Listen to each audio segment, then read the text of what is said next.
You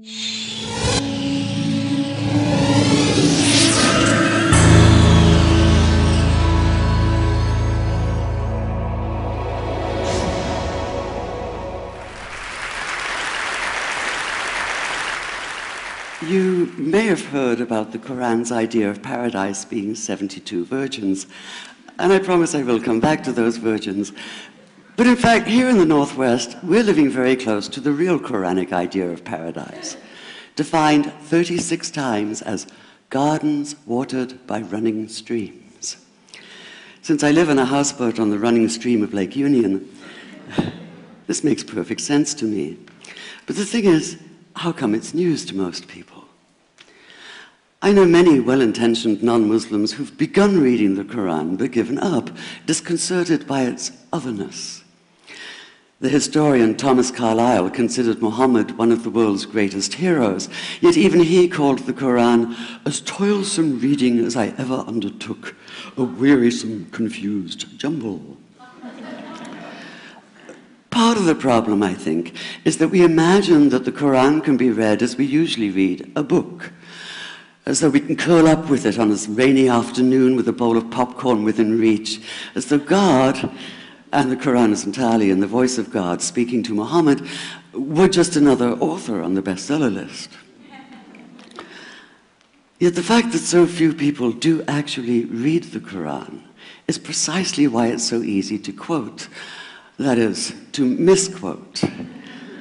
Phrases and snippets taken out of context in what I call the highlighter version, which is the one favored by both Muslim fundamentalists and anti-Muslim Islamophobes.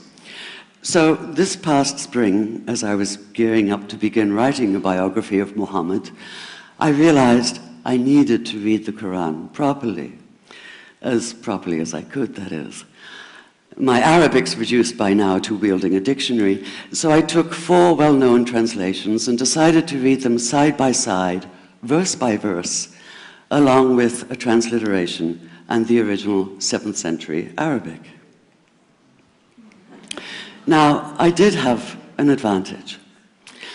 My last book was about the story behind the Shia-Sunni split, and for that I'd worked closely with the earliest Islamic histories, so I knew the events to which the Quran constantly refers, its frame of reference. I knew enough, that is, to know that I'd be a tourist in the Quran, an informed one, an experienced one even, but still an outsider, an agnostic Jew reading someone else's holy book. So I read slowly. I'd set aside 3 weeks for this project, and that, I think, is what is meant by hubris, because it turned out to be 3 months.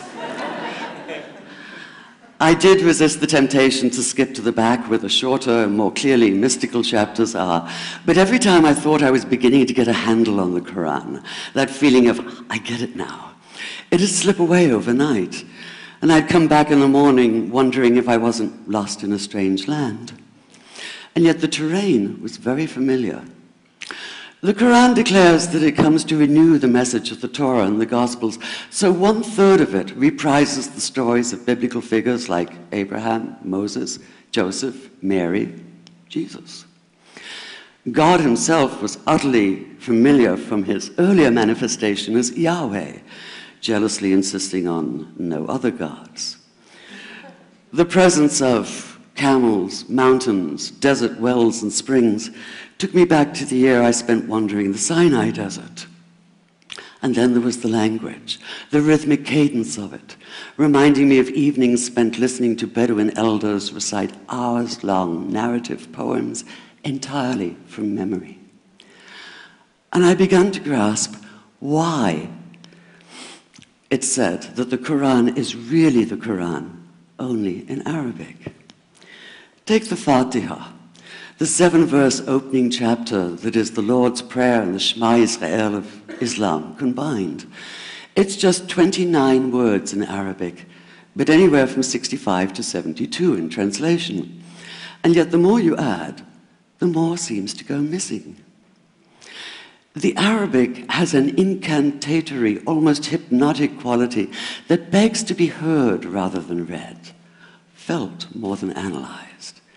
It wants to be chanted out loud, to sound its music in the ear and on the tongue.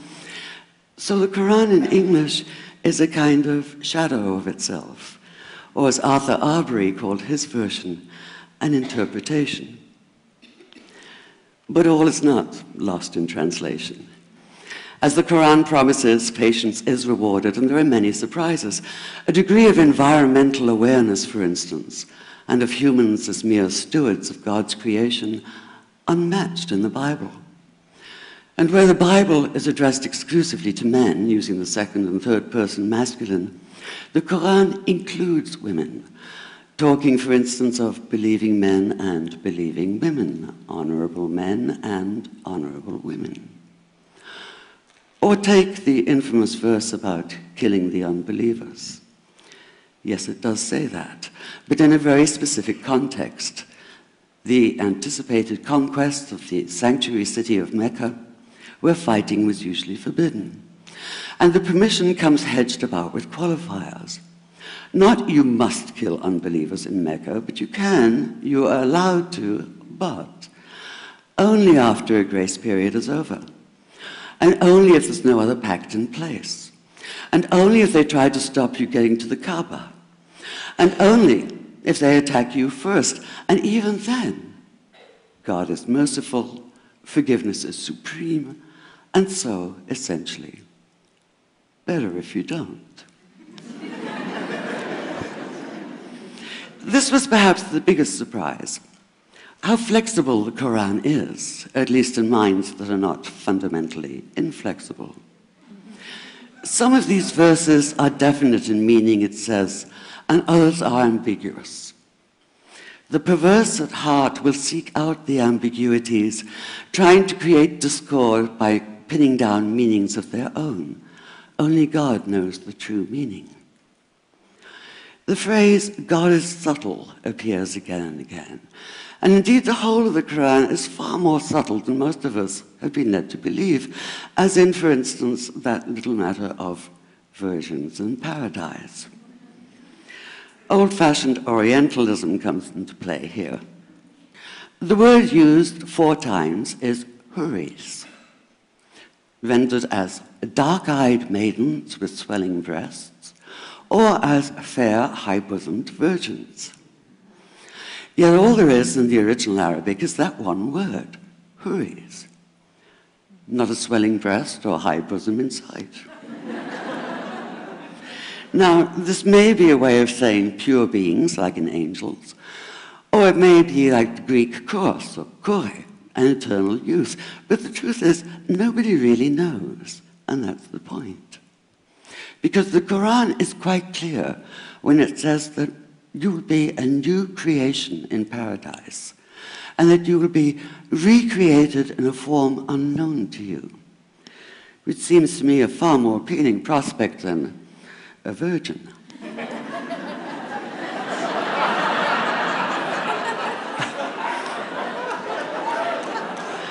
And that number 72 never appears.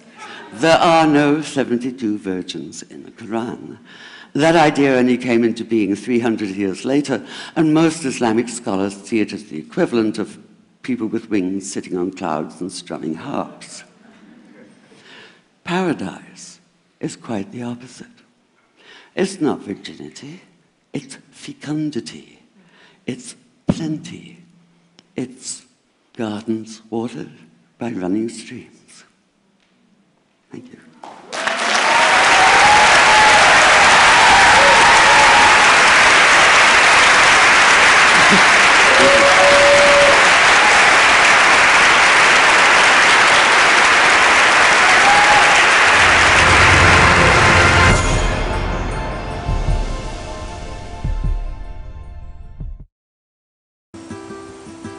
% of the world's food supply is lost to spoilage. That's $458 billion worth every year.